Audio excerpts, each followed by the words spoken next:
Estamos então de volta à segunda parte da Pedra de Audiência. Relembro que tenho comigo José Guilherme Aguiar. Terminamos a primeira parte a falar precisamente da Liga Portuguesa de Futebol. Disse-me que modificou a imagem do futebol português. Voltava a candidatar-se à Liga? Neste momento, sinceramente, não. Não. Eu acho que a Liga alterou a sua morfologia e alterou sobretudo por força de, diria eu, da pouca resistência que os dirigentes ofereceram, alterou as suas competências. E por isso a Liga, que eu idealizei como uma estrutura que controlava toda a competição, estrutura essa que era o mais democrática possível, porque só é constituída pelos clubes que estão na competição,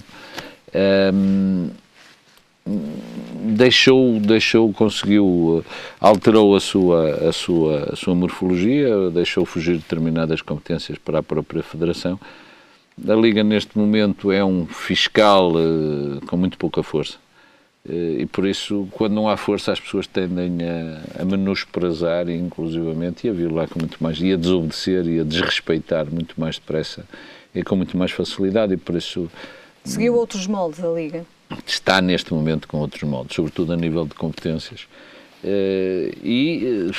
Uma pessoa, eu admito sempre as mudanças quando as mudanças trazem resultados positivos, e como eu costumo dizer, só não mudam os burros, por isso em todo momento podemos e devemos mudar se acharmos que as soluções que vêm aí são melhores que aquelas que nós temos neste momento em mão. Isso não aconteceu. Não aconteceu e infelizmente eu julgo que a situação, muito embora não queira ser considerado um pessimista ou uma avagoirenta, mas eu acho que as coisas vão alterar-se negativamente. Mas vamos esperar para ver. Que ainda poderá piorar? Ou seja, o piorar, o que é que se fala em piorar? O piorar não é que as equipas tenham menos jogadores, ou mais títulos, ou menos títulos, não. A competição só é forte se for uma competição muito rigorosa. Os produtores de petróleo formam um cartel. E esse cartel é de um rigor absoluto. Não há ninguém que fuja daquelas regras que são impostas por todos. Porque o primeiro que fugir, isto é tipo a alcateia de lobos. A alcateia de lobos, quando está junta, é de uma força e de uma eficácia e de uma eficiência para com os estranhos terrível.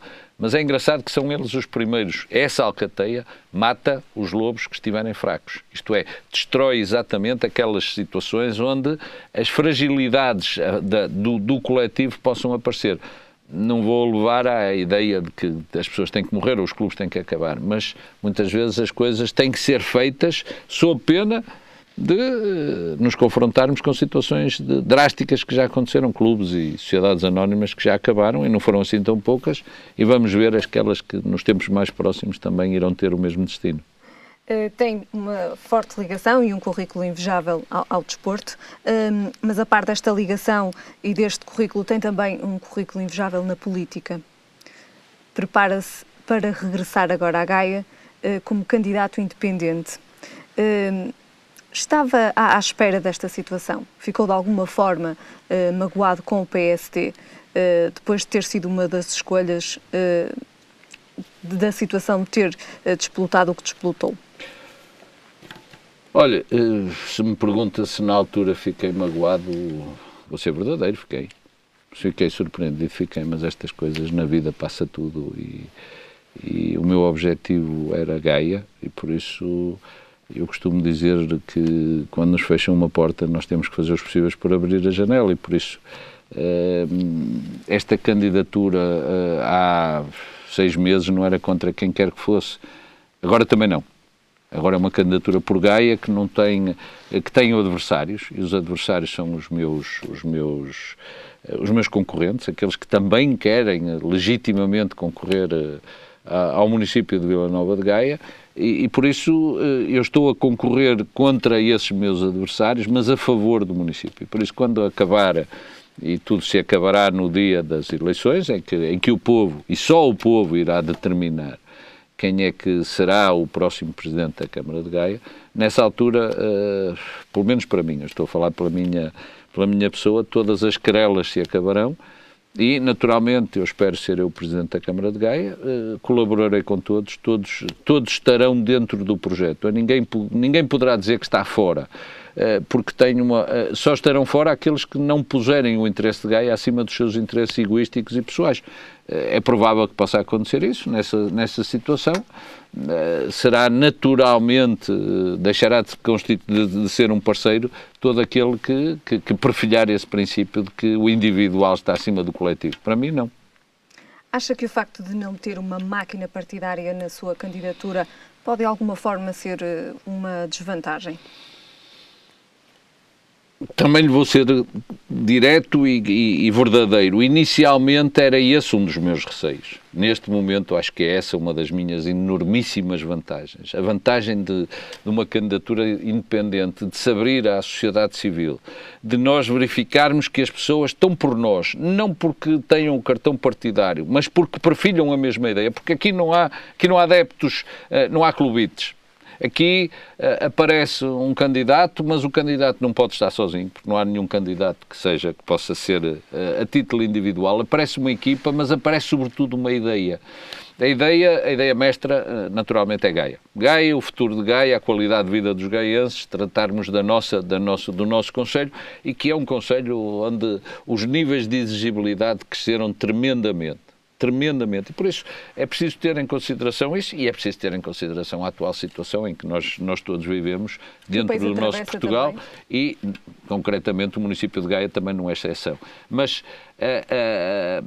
o facto desta candidatura ser independente tornou-se uma candidatura aberta, onde as pessoas, onde toda a gente da sociedade civil, e pessoas, eu tenho contactado e tenho sido confrontado com pessoas que nunca tinham exercido o seu direito cívico de cidadania, de se intrometerem de participarem, de discutirem, de darem opiniões, porque não tinham grande apetência pela partidarização da política portuguesa, e nós vivemos em democracia e os partidos são indiscutivelmente uma base da democracia, mas essas pessoas foram uma extraordinária surpresa. Eu tenho tido, diariamente, eu sou confrontado com pessoas e por pessoas que, inclusivamente, não cumpriam com os seus deveres cívicos, estavam aliadas da situação. Eu não vou identificar naturalmente, mas isto que eu estou a dizer é rigorosamente verdade.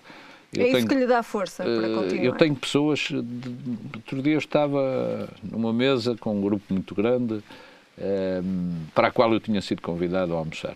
E estávamos a falar de muitas coisas e uma pessoa que eu conheço muito bem, mas conheço muito bem de há muitos anos, até das minhas lides profissionais antigas, como advogado, que se virou para mim e disse: olha, eu resido há 22 ou 23 anos, agora não posso, na Avenida da República. Não sei onde é a minha mesa de voto. E olhei para ele, e ele, um homem, não tinha um documentário a fazer senão ficar surdo ou mudo. E ele disse-me: olha, mas por si eu vou votar. Pela sua candidatura eu vou votar. Vou sair de casa, vou procurar a minha mesa de voto. Esta situação, já me confrontei com várias. Com pessoas que disseram, eu até aqui... Porque as pessoas dizem sempre, mas eu não percebo nada de política. Eu digo, mas o que é perceber de política? Política, sobretudo política autárquica, é sabermos o que é que queremos fazer em prol da sociedade. Não há grandes filosofias sobre isto. A qualidade de vida não é uma filosofia, é um objetivo. Como é que se reparar, e eu faço-lhe um desafio assim, porque depois também tem intervenção na comunicação social e por isso faz conhecer as opiniões, faço-lhe um desafio. Quando os candidatos apresentarem os seus programas, façam uma comparação dos programas. E vai ver uma coisa, é que em todas as candidaturas são praticamente idênticos, porque nós temos cidadãos, temos cuidado dos cidadãos. Quem é que diz, eu não vou tratar dos cidadãos? Nós temos crianças, a idade escolar, os problemas escolares, as refeições escolares. Quem é que diz, eu não vou tratar disto? Nós temos problemas de mobilidade, por isso temos a nossa rede viária. Quem é que diz, eu vou esburacar a rede viária, vou acabar com a rede viária? Por isso, todos, mas sem exceção, terão os mesmos objetivos. Onde é que cada um de nós se diferencia? No conhecimento dos problemas, na maneira como se tratam, na frontalidade com que nós nos confrontamos com os nossos concidadãos. E aquilo que eu sempre fiz, e vou continuar a fazer, é que ao fim do mandato, se eu for eleito, e eu acho que vou ser eleito, tenho a certeza e confio, mas respeito a opinião do povo. Eu não digo, eu acho que, mas não vou garantir. Porquê? Porque de mim... Está confiante? Estou completamente confiante, mas na minha dependência só está um voto, porque eu só tenho um voto. E por isso limitar-me a exercer o meu voto, como as centenas de milhares de pessoas e as dezenas de milhares de pessoas de Vila Nova de Gaia terão esse direito, e eu espero que o façam em grande número, que a participação seja muito grande. E porquê? Porque estamos em sérias dificuldades. Nós precisamos de ter um grau de união das pessoas. Para quê? Porque as pessoas, se estivermos esclarecidos quanto aos sacrifícios, mas que tenhamos a noção exata de que há um objetivo, de que há um horizonte, e que esse horizonte não é um horizonte definitivo de morte, ou de acabar, ou de termos que deixar de existir enquanto comunidade. Nós acreditamos que somos capazes de levar essa tarefa, que é difícil, que vai exigir sacrifícios, mas que esses sacrifícios têm que ser partilhados por todos. E por isso a autarquia tem que ser a primeira das entidades que tem que dizer: eu vou fazer sacrifícios. Este é dinheiro que é da comunidade, e por isso é um dinheiro que eu não vou poder gastar como gasto o meu. Eu gasto o meu como eu quiser. É evidente que tenho os meus... Aqui é diferente. É, completamente. As pessoas em primeiro e o futuro de Gaia também. É evidente, sabe porquê? Porque às vezes põe-me a questão, mas acha que o seu antecessor, por exemplo, o Dr. Luís Filipe Menezes, não tinha como princípio as pessoas? Claro que tinha. Quando o Dr. Luís Filipe, quando na Gaia, e eu também participei nesse projeto, também fiz parte integrante dele, quando se fazem as infraestruturas viárias, mas é para as pessoas circularem ou não? Quando se faz a rede de saneamento básico, é para as pessoas ou não é? Quando se fazem quando se constroem as escolas, ou quando se constroem os centros de saúde, é para as pessoas ou não é? Mas não estamos a olhar, sabemos que tudo isto que estamos a fazer é para as pessoas, mas a pessoa não é o nosso objetivo. Nós agora temos que olhar para as pessoas. Olhar para as pessoas e dizer assim: eu não sei se temos uma boa via de comunicação, mas eu tenho que olhar para as dificuldades. As pessoas estão em dificuldades. As pessoas, nós temos gravíssimos problemas de desemprego, daí decorre um problema de sustentabilidade social. A sustentabilidade social não é bem a instabilidade. Como é que pretende combater o desemprego?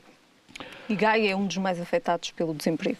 Naturalmente que Gaia, porque é um dos maiores conselhos nacionais, porque é um conselho que durante muitos anos foi um conselho de praticamente residencial. Neste momento não. Neste momento temos um tecido empresarial fantástico que pode aumentar substancialmente. Onde é que a Câmara de Gaia, onde é que o município pode ser, olha, não atrapalhando. Infelizmente, a burocracia dos municípios, e não é da Câmara de Gaia, de todos os municípios, atrapalha, não desburocratiza. Nós gostamos muito de muitos papéis, muitos requerimentos, muitos pareceres, muitos vistos, muitos concordo ou discordo, muitas coisas que normalmente só levam uma coisa: tempo e dinheiro. Resultados muitas vezes não temos, e por isso nós às vezes temos investidores que só não investem porque dizem assim: não vou estar 2 anos à espera que o meu investimento seja reprodutivo, porque o investimento, sabe que o investimento é como na Bolsa. Na Bolsa há dias em que as ações estão muito baratas e por isso as pessoas vão comprar, há dias em que as ações estão muito caras e por isso as pessoas vão vender. Mas isto é tudo feito de um dia para o outro. Eu nos noticiários que de manhã ouço nas rádios, também fazem a leitura da Bolsa. A Bolsa abriu a vermelho e no dia seguinte a Bolsa abriu a verde. E a pessoa diz: mas o que é que isto... Há conjunturas. E por isso há investidores que naquele momento têm o dinheiro. E muitas vezes não é uma questão de falta de dinheiro. A semana passada nós vimos que os portugueses têm um recorde de depósitos. Os portugueses não têm a confiança em gastar o seu dinheiro. E não esperam que a situação do país seja uma situação otimista. E por isso estão desanimados. E por isso querem poupar, não acreditam que vão precisar do dinheiro, não têm a confiança de que dinheiro gera dinheiro. Estas coisas... Falta-lhe a confiança. Se vem algum investidor, seja ele nacional, seja estrangeiro, chega a uma situação destas e só tem burocracia a ultrapassar e ele vai-se embora. Por isso, uma das primeiras situações. Depois, nós vivemos muitos anos debaixo daquele chavão: vem aí um grande investidor e que tem 300 postos de trabalho, 400 postos de trabalho. Vamos acreditar é que cada posto de trabalho é um posto de trabalho. Um emprego é um emprego. E se tivermos microempresas, nós temos um problema que eu diria que é tremendo para a nossa sociedade, que é o desemprego jovem. Todos os desempregados são importantes, mas os desempregados jovens são mais importantes porque nós estamos a fazer um esforço como nunca o país fez um esforço na qualificação dos nossos jovens. Nós temos jovens altissimamente qualificados, com competitividade a nível mundial. E estamos também a ter uma fuga de cérebros. E porquê? Mas porquê? Porque nós não temos ocupação para eles. Então nós andamos a investir. Cada estudante jovem custa uma fortuna à comunidade. Não sou eu que a pago, somos todos. Todos andamos a pagar a formação dos nossos filhos. E agora que temos técnicos fantásticos, altissimamente qualificados, vamos mandá-los a custo zero, porque deixa-me voltar outra vez à linguagem futebolística, quando há um jogador de grande valia, normalmente ele é transferido, mas é transferido com o pagamento de uma indemnização, os chamados direitos desportivos. Então estes direitos intelectuais, estes direitos de formação profissional, não valem dinheiro? Então eu pago para transferir um jogador de futebol, ou um jogador de basquetebol, ou outro qualquer, um desportista qualquer, e não pago para transferir um engenheiro, um arquiteto, um médico que teve toda a sua formação em Portugal e que agora vai exercer a sua atividade num país que não investiu um cêntimo nesse jovem. É um negócio da China. Mas é um negócio da China e o que é que nós temos que fazer? Temos que inverter essa situação e por isso temos que pôr os nossos jovens, aliciá-los. Mas aliciar os jovens é muito fácil. Temos é que lhes dar oportunidades. Eu não lhes vou dizer, vocês arranjem muitos empregos e eles dizem aonde. E por isso, olha, o município pode fazer as microempresas. Nós temos no município, não é só neste município, mas o município de Gaia tem muitas infraestruturas que não estão ocupadas. Olha, a começar nas escolas, que muitas vezes são desocupadas porque se construíram escolas novas e há escolas que estão desativadas. Por que razão não podemos ter microempresas onde cada empresário, se tiver 2, 3, 4 empregos, é fantástico. Se nós tivermos muitos empresários, muitos microempresários, em instalações que são municipais, nós podemos ter, naturalmente não resolvemos o problema totalmente do desemprego, mas o problema do desemprego não se resolve com uma varinha mágica, dizer assim, plim, como a fada madrinha e tudo se transformou. Nem é a história da Cinderela que à meia-noite a carruagem se transforma em abóbora ou a abóbora se transforma em carruagem de luxo. Não. Temos que fazer com muito sacrifício, com muito trabalho. E por isso é fundamental que o município também possa contribuir. Eu aqui, deixe-me dizer, não vou estar a fazer nenhuma promessa que vamos arranjar muitos empregos. Os municípios, neste momento, e as autarquias, não estão em condições de serem empregadores. Isto é, de criarem novos postos de trabalho. Vamos tentar manter aqueles que já existem, vamos reaproveitá-los, vamos incentivar os nossos funcionários públicos a trabalharem cada vez mais, mas sobretudo aos jovens, porque os jovens, se forem para o estrangeiro, nós perdemos. É o futuro do país.